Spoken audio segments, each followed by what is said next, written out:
Bienvenue, heureuse de vous retrouver. J'espère que vous allez bien. Vénus entre dans le signe du Lion ce 5 juin pour y séjourner jusqu'au 9 octobre 2023.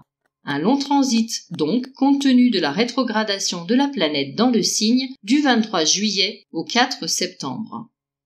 Vénus apporte avec elle dans un signe la chance et un élan affectif, mais aussi elle a un impact sur nos dons, nos qualités et nos avoirs en général, avec en arrière-plan un désir de paix et d'harmonie.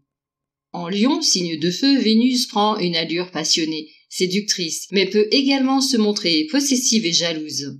Le désir d'aimer et d'être aimé peut se réveiller ou se développer. Il peut s'agir d'un moment propice aux déclarations d'amour, aux demandes en mariage ou bien pour impulser une nouvelle phase dynamique dans sa vie affective au sens large du terme. Par ailleurs, la réceptivité artistique, l'intuition, l'inspiration seront grandement valorisées durant ce passage. C'est un moment propice pour découvrir ou développer de nouvelles activités esthétiques, art, chant, plaisir des sens au sens large du terme. La créativité et la générosité sous toutes ses formes peuvent prendre des allures rayonnantes et se montrer au grand jour. Ce peut être l'heure pour une forme de reconnaissance des talents jusqu'alors restés dans l'ombre. Le regard d'autrui peut prendre une certaine importance, ce qui doit être apprécié à sa juste mesure pour éviter les dérives. Il conviendra d'éviter également de basculer dans une trop grande frénésie, les excès en tout genre, que ce soit dans l'expression des sentiments ou les dépenses d'ordre financier. Il sera avisé de rester vigilant vis-à-vis de certaines tendances du Lion. L'égocentrisme, le goût pour la théâtralité, une forme de manipulation qui pourrait être mise au service d'une volonté possessive qui s'exprimerait au mépris de la considération d'autrui. Attention également à la jalousie, aux réactions impulsives dans le domaine affectif, aux décisions prises sur un coup de tête pour éviter la solitude et la frustration. Vénus commencera donc sa rétrogradation dans le signe le 23 juillet.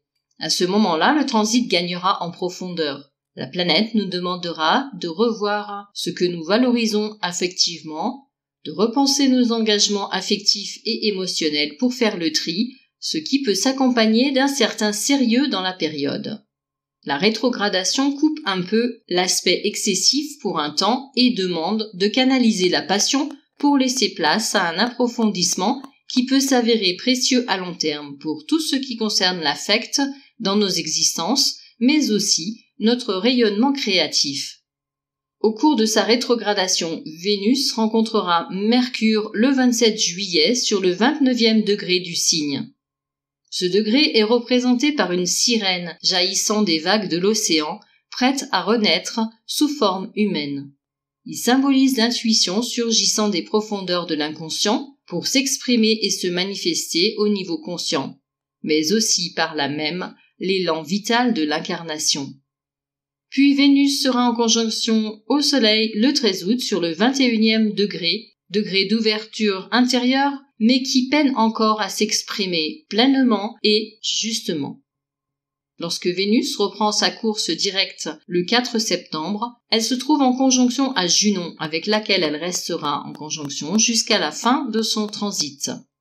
Ceci est très porteur pour toutes celles et ceux qui envisagent de s'engager à cette période dans une union durable ou dans des partenariats de long terme.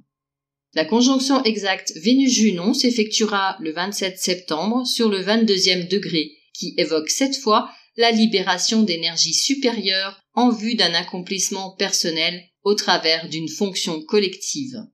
Servir pourrait être le mot-clé de cette conjonction. Quoi qu'il en soit, il s'agit d'un moment de l'année assez solennel de ce point de vue qui, en fonction de la maison concernée, peut marquer un tournant. À considérer donc avec attention. Je vous remercie de votre écoute et de votre fidélité. Prenez bien soin de vous. À très bientôt.